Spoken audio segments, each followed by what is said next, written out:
नमस्कार, जोहार। दूरदर्शन के इस कार्यक्रम कैंपस में आप सभी का स्वागत है। इस कार्यक्रम में हम अलग अलग कॉलेजेस और यूनिवर्सिटीज़ में जाते हैं, वहाँ स्टूडेंट से किसी विषय पे बातचीत करते हैं। और इसी क्रम में आज हम आए हुए हैं इंस्टीट्यूट ऑफ मैनेजमेंट स्टडीज़ और आज की हमारी चर्चा का विषय है startup ecosystem in India. India में हो रहे स्टार्टअप ग्रोथ को देखते हुए हमने ये विषय चुना है और इस पे हम स्टूडेंट्स की क्या राय है ये जानने के लिए यहाँ आए हुए हैं। तो चलिए स्टूडेंट से बातचीत करते हैं।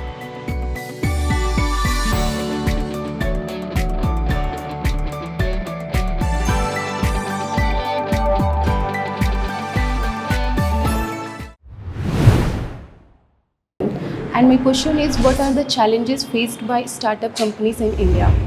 हम लोग जैसे जानते हैं कि भारत में स्टार्टअप कंपनी का सक्सेस रेशियो बहुत कम है।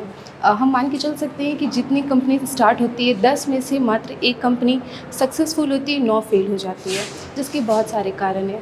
एक तो भारत में स्टार्टअप का ट्रेंड ना होना। भारत के पेरेंट्स आज भी ये चाहते हैं कि उनके बच्चे एक अच्छी नौकरी हासिल कर लें, जैसे यूपीएससी, आईआईटी, आईआईएम में जाना आज भी इनका सपना है। तो हम एक मान सकते हैं कि स्टार्टअप का चलन ना होना। दूसरी बात कि स्टार्टिंग के टाइम पे वो लोग फंडिंग की चैलेंजेस को भी फेस करते हैं। जो बड़े बड़े निवेशक होते हैं वो जो कंपनी ऑलरेडी स्टैब्लिश्ड हो चुकी है उनमें निवेश करना चाहते हैं, क्योंकि स्टार्टअप में इन्वेस्ट करना पूरा चैलेंजिंग है। दूसरी बात फाइनेंशियल प्लानिंग की कमी होना, मार्केट रिसर्च में कमी होना, गलत मार्केट में जाना, प्रोडक्ट का प्रॉपर ऑडियंस तक ना पहुंच पाना। और हम ये भी मान सकते हैं कि जो हमारा भारत का कानूनी प्रक्रिया है वो भी जटिलताओं से भरा है, जैसे labour laws, land laws, GST filing, registration होना। इन सारे प्रोसेस में भी स्टार्टअप कंपनीज काफ़ी चैलेंजेस फेस करती है। जैसा कि हम देख रहे हैं कि स्टार्टअप जो आ रहे हैं आजकल, बहुत इमर्जिंग स्टार्टअप्स हैं जो कि अलग अलग सेक्टर्स में, जैसे एडटेक हो गया, एग्रीटेक हो गया। बहुत ऐसे स्टार्टअप्स हैं जो सोशल इम्पैक्ट क्रिएट कर रहे हैं, जो कि आज के डेट में बहुत इम्पॉर्टेंट है, बट हम लोग कहीं ना कहीं इसको इग्नोर कर रहे थे। सोसाइटी पे कितना इम्पैक्ट कर रहा है, जो कि सस्टेनेबल ग्रोथ हमारे इंडिया को दे सके। तो ऐसे स्टार्टअप्स हैं जो आजकल आ रहे हैं। और जैसे कि एक स्वजल एक स्टार्टअप है जो कि क्लीन ड्रिंकिंग वाटर एटीएम बना रहा है, और सो दैट लोगों को पानी जो सेफ ड्रिंकिंग वाटर मिल सके हर जगह। एंड और जहाँ हम अगर बात करें कि कहाँ पे वो प्रॉब्लम्स फेस कर रहे हैं जो न्यू स्टार्टअप्स हैं, तो जो उन्हें फाइनेंस का प्रॉब्लम हो रहा है या फिर जो लैंड एक्वायर उन्हें करना है, तो अगर गवर्नमेंट उन्हें फाइनेंस प्रोवाइड करे, अगर टैक्स कंसेशंस दे, लैंड जहाँ उन्हें चाहिए, जहाँ पे उन्हें अपने इंडस्ट्रीज़ को सेटअप करने में आसानी हो, वैसा लैंड उन्हें दे, तो ये बहुत ही हेल्पफुल रहेगा सबके लिए।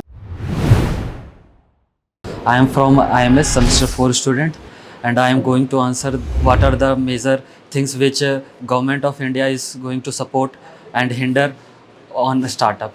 So first of all I am going to talk about the various things which help the startups to grow.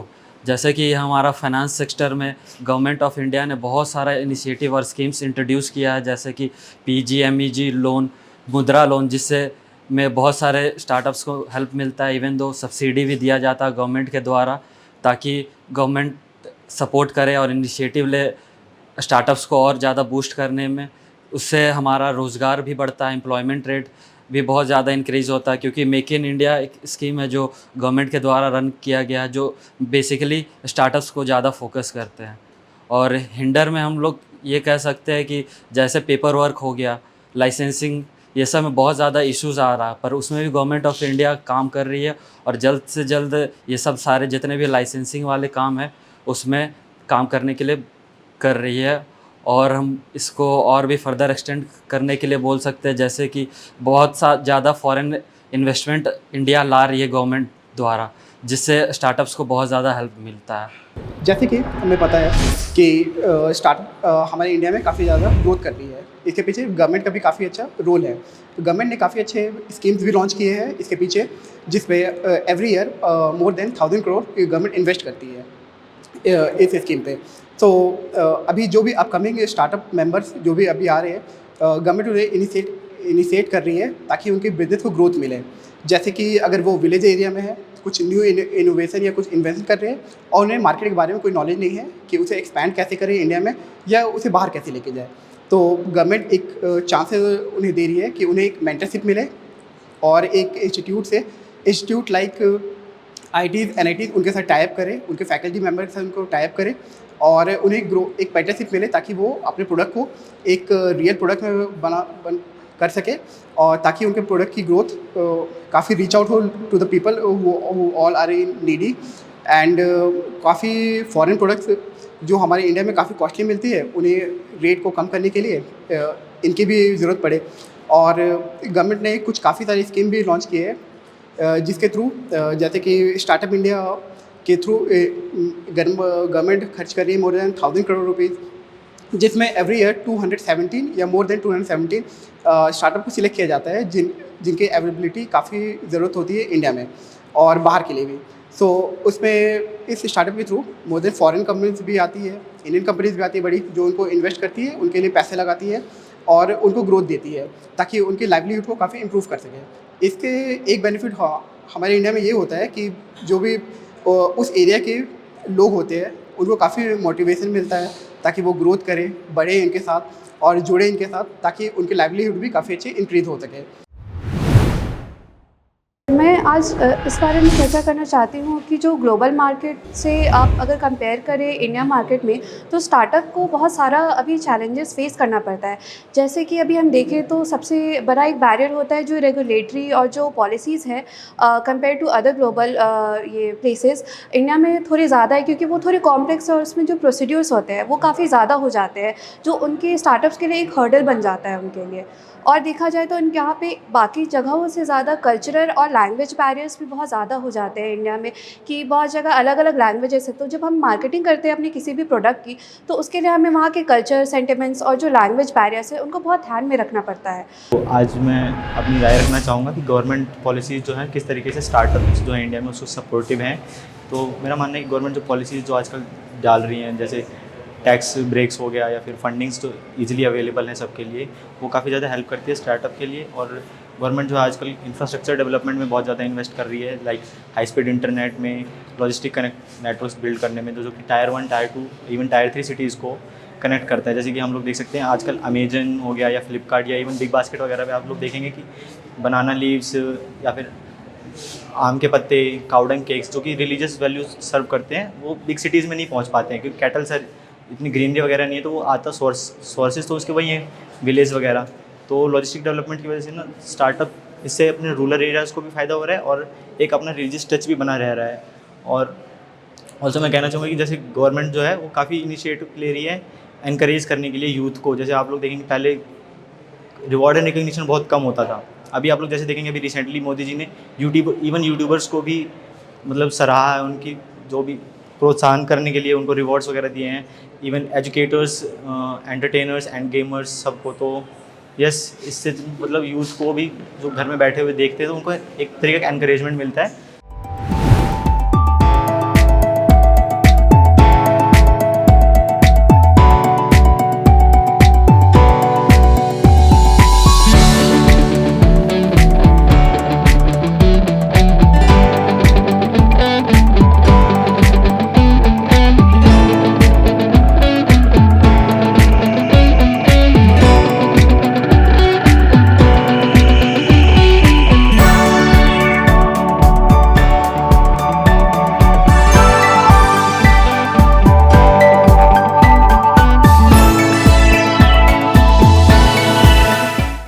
Today I'll be sharing about the recent ongoing trends of startups. So we all know that startup is actually coming about ideas. If you have ideas about businesses, you can, like, what is going on in India, that means people are having and coming up with many startup ideas. And coming to the recent trends, we see like there are many trends in the edtech companies and there are many trends in the healthcare system. So we all know जब Covid की भी time I थी, Covid के वक्त में काफ़ी परेशानियां हो रही थी, बट जैसे बहुत लोग हम देखते हैं कि हमारे भारत में यूपीएससी का इतना क्रेज़ है और कई सारी चीज़ों के मतलब पढ़ाई को लेकर के बहुत क्रेज़ है, बट जो ऑफलाइन इंस्टीट्यूट्स थे वो काफ़ी बंद हो गए, बट जो एड टेक कंपनी है, फॉर एग्जांपल बायजूस हो गई, अनअकैडमिक हो गई, वो काफ़ी बूम की है.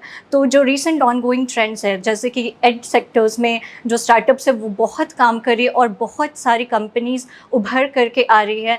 फिर हम देखें तो हेल्थ सेक्टर में, क्योंकि कोविड ऐसा वक्त था कि जब लोग काफ़ी घबरा गए थे और लोगों को पता था कि उनको हेल्थ की कितनी ज़्यादा ज़रूरत है, सेफ्टी की, सिक्योरिटी, एंड ऐसे में हेल्थ सेक्टर्स में बहुत बूम हुआ, इंश्योरेंस लोग लेने लग गए. फिर कई सारे ई कॉमर्स मॉडल भी एग्जिस्टेंस पे आए, कई सारे जो रिमोट वर्क्स है, अभी लोगों को पता है कोविड में काफ़ी लोग वर्क फ्रॉम ऑफिस नहीं कर सकते थे, एंड वर्क फ्रॉम होम एक बहुत ही अवेलेबल, अप्रोचेबल एक सब्स्टिट्यूट था और जो कि अभी भी जा रहा है, अभी भी लोग वर्क फ्रॉम होम ऑप्ट करते हैं. सो इससे जो रिमोट वर्क्स है उसको बहुत बढ़ावा मिल रहा है. तो कई सारे स्टार्टअप जो काफ़ी ज़्यादा फैल नहीं पा रही है, काफ़ी ज़्यादा उनकी जो लॉजिस्टिक्स में इश्यूज़ आती है, तो वो स्टार्टअप ऑनलाइन कर सकती है. डिजिटलाइजेशंस के थ्रू उनका जो रिमोट वर्क्स है वो उनको काफ़ी बढ़ावा देता है. मैं आज आपके सामने स्टार्टअप से रिलेटेड कुछ बातें रखना चाहता हूँ. जैसे कि इस समय सरकार के द्वारा जो भी डेवलपमेंट्स हो रही है उससे स्टार्टअप में क्या प्रोग्रेस हो रहा है और उसमें क्या बाधाएं आ रही है. सबसे पहले अभी हम देख रहे हैं कि हमारे गवर्नमेंट के द्वारा बहुत सारे स्कीम्स आ रहे हैं जो कि बढ़ावा दे रहे हैं हमारे नए नए स्टार्टअप्स कंपनीज़ को, नए नए यूथ को, जिससे कि वे अपने प्रमुख काम में आगे बढ़ पाए. सबसे पहला जो चीज़ होता है कोई भी स्टार्टअप में, उसमें सबसे पहला एक आइडिया होता है. हम जानते हैं कि स्टार्टअप इकोसिस्टम सिर्फ एक आदमी का आइडिया नहीं होता है, उसमें विभिन्न तरह के लोगों का परस्पर मेल होता है जिससे कि एक आइडिया का निर्माण होता है. एक ऑर्गेनाइजेशन दूसरे ऑर्गेनाइजेशन से मिलती है, बातें करती है, उसमें फिर इन्वेस्टर्स आते हैं, फिर उसमें फंडिंग होता है, तब जाके collections of all this things एक आइडिया का निर्माण होता है जिससे कि जो कि समाज के लिए बेनिफिशियल होता है. सेकेंड वन अगर बात करूँ मैं मीशो का, तो ये भी बहुत बड़ा स्टार्टअप है. जैसे कि हमारे रूरल एरिया में क्या कर रहा है कि ये जाके जैसे फीमेल वगैरह का जो प्रोडक्ट होता है वो अपनी वेबसाइट पे सेल कर रहा है, जिसकी वजह से जो फीमेल का अपॉर्चुनिटी है वो बढ़ रहा है. साथ ही साथ अगर हम बात करें कि इसके चैलेंजेस की, तो नो डाउट इसमें बहुत ज़्यादा चैलेंज है. जैसे कि अगर इनको चैलेंजेस को अगर पॉइंट आउट किया जाए एंड इस पर अच्छे से वर्क किया जाए तो ये हमारा थर्ड इकोसिस्टम से लेके फर्स्ट पे भी आ सकता है. और अगर इकोसिस्टम की बात करूँ तो महाराष्ट्र हमारा फर्स्ट वन पे है. जैसे कि वहाँ पे जो हमारा स्टार्टअप है वो बहुत ज़्यादा स्टार्टअप हुए हमारे महाराष्ट्र में. एंड अगर सेक्टर की बात किया जाए तो हमारा आईटी सेक्टर है, इन सेक्टर पे ज़्यादा स्टार्टअप हुई है. I'm going to answer the various challenges faced by the startup. First of all, the various challenges which are faced by the startup is the regulatory compliance. Regulatory compliance is the legal framework which is established by the authorities. इसमें ये परेशानी आएंगी कि जो legal framework है, जो proper paper work होना चाहिए, वो पेपर वर्क प्रॉपर हो नहीं रहा है, स्टार्टअप को दिक्कत आ रही है, तो एक चैलेंजेस पैदा होती है जिसके कारण स्टार्टअप को दिक्कत फेस करना पड़ता है at a initial stage. Second is the funding. Though we know that government बहुत सारी फंडिंग उनको स्टार्टअप्स को इनिशियल स्टेज में फंडिंग प्रोवाइड करती है, बट इन्वेस्टर्स को डर लगता है कि उनका पैसा वेस्ट ना हो, इसीलिए एंजल इन्वेस्टर मिलता नहीं है. दूसरा is lack of technology. Lack of technology here's means that technology में हम लोग स्टिल बहुत इम्प्रूव कर रहे हैं. इंडिया स्टिल हम लोग टेक्नोलॉजी में पीछे हैं, जैसे कि आर्टिफिशियल इंटेलिजेंस हो गया, डिजिटल मार्केटिंग हो गया और चैट जीपीटी. चैट जीपीटी अभी बहुत लोग यूज़ कर रहे हैं, पर बहुत लोगों को एक्चुअली प्रॉम्प्ट नहीं पता है कि चैट जीपीटी को यूज़ कैसे किया जाए. और लास्टली एक आता है कनेक्टिविटी एंड इंफ्रास्ट्रक्चर. हम जानते हैं कि रूरल एरियाज़ में हमें दोनों चीज़ बहुत अच्छे से प्रोवाइड हो रही है, बट अर्बन एरियाज़ में हम जब जाते हैं तो हमें इंफ्रास्ट्रक्चर और कनेक्टिविटी मिलती नहीं है. लाइट प्रॉपर होने के कारण उनके पास फ़ोन चार्ज नहीं हो पाते, उनको क्या चल रहा है, स्टार्टअप में क्या होना चाहिए, गवर्नमेंट क्या सप्लाईज प्रोवाइड कर रही है, रिसोर्सेज क्या दे रही है, उनको इस चीज़ का नॉलेज ही नहीं है, जिसके कारण उनको एक चैलेंज फेस करना पड़ता है। और ये पर हम एक आजकल के रिपोर्ट्स के अकॉर्डिंग हम देखें तो 47% ऑफ द स्टार्टअप्स टायर 2 और टायर 3 सिटीज़ से आ रहा है। गांव में देखते हैं मेनली शादी वगैरह में हम लोग यूज़ करते हैं प्लास्टिक का ग्लास और प्लास्टिक का ग्लास वगैरह यूज़ करते हैं, जिससे प्रदूषण बढ़ता ही जा रहा है। तो गांव में कुछ स्टार्टअप ऐसे भी स्टार्ट हुए हैं जो वातावरण को बिल्कुल नुकसान नहीं पहुंचाते हैं। फॉर एग्ज़ाम्पल में हम आने वाले डेट में देख रहे हैं कि गन्ने का जूस मेनली हर गांव में यूज़ किया जाता है, मगर उनके जो वेस्ट मटेरियल पार्ट है, जैसे पत्तों को वो वेस्ट कर दिया जाता है या कहीं फेंक दिया जाता है। तो उनका एक नया स्टार्टअप गांव वालों ही ने स्टार्ट किया है कि उनका डिस्पोजर ग्लास और प्लेट और भी बहुत सारा जो मटेरियल रहता है उसको एक बनाने का एक स्टार्ट किया है, जो जिनसे रोज़गार मिलते ही जा रहे हैं गांव में और काफ़ी प्रगति की ओर भी बढ़ते ही जा रहे हैं। I'm going to answer the question of unique challenges faced by startups in India. So the first challenge, which is very basic challenge, that is regulatory environment. That इसमें क्या होता है कि गवर्नमेंट जो होता है, गवर्नमेंट से अगर आपको कोई स्टार्टअप्स मतलब कंपनी या अपनी कोई स्टार्टअप स्टार्ट करनी है तो आपको उसमें गवर्नमेंट से परमिशन लेनी होती है, लाइसेंस इशू करवाने होते हैं या फिर एक्सेट्रा और भी इश्यूज़ होती हैं जो कि कॉमन मैन को अगर स्टार्टअप स्टार्ट करनी है तो वो ये सब प्रॉब्लम्स फेस करता है। तो वो सोचता है कि इतना ज़्यादा इश्यूज़ या इतना ज़्यादा प्रॉब्लम्स कौन झेलेगा एक स्टार्टअप स्टार्ट करने के लिए, तो उससे वो बैकआउट कर जाता है बहुत बार स्टार्टअप अपना स्टार्ट करने के लिए। दूसरा प्रॉब्लम होता है इंफ्रास्ट्रक्चर, कि अगर आपको एक स्टोर ओपन करना है, let's take an example of a cafe, कि अगर आपको एक कैफ़े ओपन करना है तो उस कैफ़े के लिए आपको जो है वो एक फ़िज़िकल एरिया चाहिए एक तो उसके लिए भी आपको एक तो गवर्नमेंट से परमिशन लेनी होगी, दूसरा कि आपको अगर एक एरिया चाहिए तो उसके लिए आपको एक प्रॉपर एरिया ढूंढना पड़ेगा जहाँ पे आप अपना स्टोर अच्छे से ओपन कर सको, जहाँ पे ऑफ कोर्स आपको अच्छा हाईलाइट मिले। तो वो एक इश्यू हो जाती है। उसके बाद उसमें भी आपको कॉस्ट लगता है, तो लैंड के चार्जेस ये सब भी लगता है। तो उसमें भी लोग सोचते हैं कि सिर्फ स्टार्टअप स्टार्ट करने के लिए अगर हमको एक कैफ़े ही खोलना है तो उसके लिए हमको बहुत पे करना पड़ेगा, तो वो उसमें भी बैकआउट कर जाता है। थर्ड इश्यू होता है कि इनोवेशंस जो आजकल हम देख रहे हैं कि बहुत ज़्यादा AI टूल्स या एडवांस टेक्नोलॉजीज़ कंसिस्टेंटली आ रहे हैं, तो वो एडवांस टेक्नोलॉजीज़ के साथ एक अगर हम स्टार्ट करते हैं अपनी कंपनी तो उसके हमको एक एडवांस टेक्नोलॉजी के साथ अपने आप को बैलेंस करना पड़ेगा। अगर हम वो नहीं करेंगे तो ऑब्वियस सा बात है कि हम बैकलैश हो। यूथ का स्टार्टअप की तरफ बढ़ना और हमारे देश में यूथ का स्टार्टअप की तरफ आकर्षण दिखाना देश के लिए एक बहुत ही बड़ा चैलेंज और साथ में साथ इकोनॉमिक्स को बूस्ट करने का भी एक अच्छा तरीका है। और आज इसी विषय पे हम IMS के स्टूडेंट से बातचीत करने पहुंचे हुए हैं। और जो स्टूडेंट्स हैं क्या उनकी आइडियोलॉजी है कॉलेज इंस्टीट्यूट्स की तरफ से और गवर्नमेंट की तरफ से ऐसे कौन से इनिशिएटिव्स या स्कीम्स जो हैं वो उनको प्रोवाइड किए जा रहे हैं सो दैट उनके करियर में बूस्ट हो, इसी पे आज हम बातचीत कर रहे हैं। और हमने स्टूडेंट से बातचीत की, उनकी राय ले ली और अब हम चलते हैं फैकल्टी मेंबर्स की ओर और जानते हैं कि उनकी इस विषय पे क्या राय है। तो पिछले एक दशक में जो ट्रेंड हम देख रहे हैं स्टार्टअप के बारे में, ये काफ़ी इनकरेजिंग है। 2014 में हमारे देश में 350 स्टार्टअप थे, जिनकी संख्या अब 93,000 है। मतलब स्टार्टअप की संख्या में 267 टाइम्स वृद्धि हुई है और भारत दुनिया में तीसरा सबसे बड़ा स्टार्टअप इकोसिस्टम के रूप में उभरा है। और सबसे बड़ी बात है कि हमारे देश में 115 यूनिकॉर्न हैं जिनका वैल्यू $1 बिलियन से अधिक का है। तो ये स्टार्टअप में वृद्धि में बहुत सारे कारण हैं, इसके पीछे काफ़ी सारे फैक्टर्स हैं। एक तो हमारे माननीय प्रधानमंत्री नरेंद्र मोदी जी के काल में काफ़ी सारी सरकारी योजनाएं लागू की गई हैं, जैसे स्टार्टअप इंडिया है, स्टैंड अप इंडिया है, अटल इनोवेशन मिशन है, प्राइम मिनिस्टर मुद्रा योजना, प्राइम मिनिस्टर युवा योजना, डिजिटल इंडिया। ये सारी योजनाएं ऐसी हैं जो न सिर्फ फाइनेंशियल एड प्रोवाइड करती हैं स्टार्टअप के लिए, बल्कि एक मजबूत और सस्टेनेबल इकोसिस्टम तैयार कर रही हैं जो एक स्टार्टअप की वायबिलिटी के लिए और उनके सस्टेनेबिलिटी के लिए काफ़ी आवश्यक है।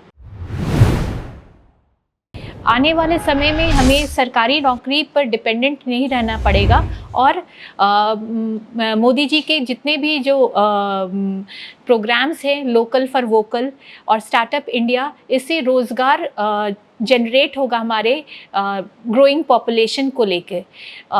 स्टार्टअप इंडिया एक ऐसा प्रोग्राम है जो कॉलेजों में, कैंपसों में जाके अपने बच्चों को प्रेरित करता है कि वो नए नए बिजनेस आइडियाज़ लेके आए जिनको गवर्नमेंट फंड करेगी, सीड फंड करेगी। और स्टार्टअप इंडिया हमारे देश के लिए एक उज्जवल भविष्य को रखने के लिए कोशिश करता है। स्टार्टअप इंडिया बहुत ही अच्छा प्रोग्राम है हमारे युवाओं के लिए। नए बिज़नेस, पहले हमें बिज़नेस लेने के लिए मनी लेंडर्स पे डिपेंड करना पड़ता था, बैंकों के पर निर्भर करना पड़ता था, बट अभी जैसे हमारे प्रधानमंत्री की मुद्रा योजना है, डिफरेंट रोज़गार योजनाएं हैं जिससे हमें छोटा छोटा व्यवसाय चलाने के लिए लोन मिल सकता है।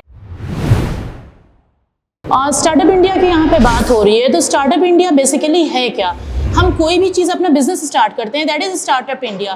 बिजनेस कुछ भी हो सकता है, चाहे वो हम एक इनिशियल से ही स्टार्ट करें या फिर हमारा फैमिली बिजनेस होता है, कोई भी चीज़ बिजनेस में आ सकता है। तो स्टार्टअप इंडिया के लिए हमारे पास गवर्नमेंट भी हमको इनिशिएट कर रही है। हमें कहा जा रहा है कि आप कुछ ना कुछ अपना कीजिए, अपने आइडियाज़ को लाइए। तो हमारा जो आइडियाज़ आता है, उस आइडियाज़ को सबसे बड़ा की फैक्टर हमारा आइडिया है कि हमारे पास आइडिया क्या हो रहा है। और वैसा आइडिया कि जो कुछ हम अलग हट के करें। मॉम डैड शॉप, जैसे कि हमारी दुकान होती है, किराना की दुकान, तो उसमें हम कुछ अलग हट के करें। आजकल ऑनलाइन ज़माना आ गया, तो उसको हम ऑनलाइन प्लेटफॉर्म पे, लाइक बिग बास्केट है हमारा और हमारा फ्लिपकार्ट है, ये सारी चीज़ें हैं, तो हम ऑनलाइन करें। क्योंकि बहुत सारे होते हैं, हमें समय की कमी है, कहीं ना कहीं तो टाइम की कमी है, तो उस टाइम को कैसे यूटिलाइज़ करना। हमने ऑनलाइन बुक किया, हमारा प्रोडक्ट आ गया, तो उस आइडियाज़ को देखना है कि हम कैसा आइडियाज़ ला रहे हैं। इनिशियल से हमारे पास आइडियाज़ के साथ साथ हम मार्केट की स्ट्रेटजी देखेंगे कि मार्केट की स्ट्रेटजी क्या है, एक्सटर्नल इन्वायरमेंट क्या है, कौन सा इन्वायरमेंट हमारे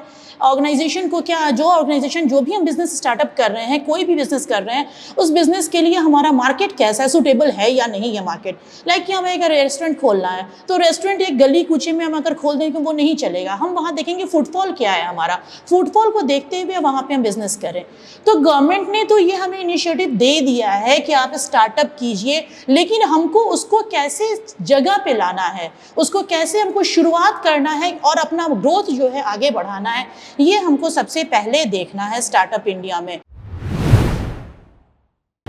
स्टार्टअप के बारे में, जैसे आजकल जो कंसेप्ट है चारों तरफ हिंदुस्तान में, जॉब के लिए काफ़ी हल्ला मच रहा है कि जॉब मिलना चाहिए, ये मिलना चाहिए, लेकिन पॉपुलेशन इतना ज़्यादा है इंडिया का, और जो स्टूडेंट पास आउट की संख्या है एवरी ईयर काफ़ी ज़्यादा बढ़ते जा रहा है।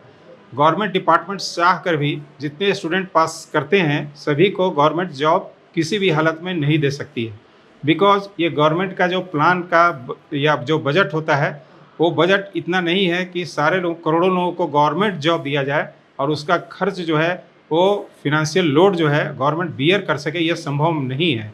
इसी को ध्यान में रखते हुए प्राइम मिनिस्टर मोदी ने स्टार्टअप का कार्यक्रम शुरू किया था, जिसमें उनका मोटो ये था कि बच्चों को ये प्रोत्साहित किया जाए कि आप खुद का कोई स्टार्टअप या कोई प्रोजेक्ट स्टार्ट करें, जिस प्रोजेक्ट से कंट्री का भी डेवलपमेंट हो, और उस प्रोजेक्ट में आप अपने अलावा 5, 10 या 15, 20 जितने भी लोग हैं उनको एसोसिएट करें, ताकि उससे जो बेनिफिट हो वो सभी लोग ग्रुप में उसको उठाएं। इस तरह से रोज़गार का साधन क्रिएट करने के लिए, जिसको आप रोज़गार और जॉब दोनों में एक अंतर डिफ्रेंशिएशन यहाँ करना बहुत ज़रूरी है। लोग बार बार एक्यूज़ करते हैं प्राइम मिनिस्टर को कि उन्होंने वादा किया था कि हम 2 करोड़ जॉब देंगे, लेकिन नहीं दिया। लेकिन मुझे लगता है कि यहाँ एक कन्फ्यूजन है, जॉब और रोज़गार। प्राइम मिनिस्टर ने जो स्टार्टअप का कार्यक्रम दिया है, वह जॉब ना, गवर्नमेंट जॉब ना होकर रोज़गार दिया है, सेल्फ डिपेंडेंट बनाने के लिए अपॉर्चुनिटी दिया है कि आप खुद खड़ा हों, ऑर्गेनाइजेशन खड़ा करें, प्रोजेक्ट खड़ा करें, अपने सिवा कुछ और लड़कों को, कुछ और लोगों को आप रोज़गार प्रोवाइड करें या जॉब प्रोवाइड करें। ये जॉब होता है, गवर्नमेंट हो, प्राइवेट हो या स्टार्टअप के थ्रू हो। तो जैसा कि हमने बात किया स्टार्टअप इकोसिस्टम इन इंडिया, इस विषय पे हमने स्टूडेंट्स से चर्चा की और उनकी राय जानी। स्टूडेंट्स की क्या आइडियोलॉजी है, गवर्नमेंट की तरफ से कौन से स्कीम्स, क्या इनिशिएटिव लिए जा रहे हैं और वो किस तरीके से स्टूडेंट्स को प्रेरित करते हैं ताकि वो अपनी पढ़ाई कंप्लीट करने के बाद, डिग्री लेने के बाद खुद का स्टार्टअप शुरू कर सके। देश में सिर्फ जॉब ही नहीं, अगर जॉब चाहिए तो जॉब देने वाले भी होने चाहिए, उसके लिए स्टार्टअप्स होना बहुत ज़रूरी है। और इसी पे हमने आज प्रकाश डाला और हमने स्टूडेंट्स की राय ली, जाना कि वो स्टार्टअप को किस तरीके से देखते हैं, इंडिया में क्या ग्रोथ हो रही है, और इसी विषय पे हमने चर्चा की और उनकी आइडियोलॉजी समझी। फैकल्टी मेंबर्स से भी बातचीत की, उन्होंने भी बताया कि जो कॉलेजेस हैं उनकी तरफ से क्या इनिशिएटिव लिए जा रहे हैं, किस तरीके से स्टूडेंट्स को प्रेरित किया जा रहा है। तो मैं मिलूँगी अब आपसे अगले अंक में। मुझे और मेरी टीम को दीजिए इजाज़त। नमस्कार, जोहार।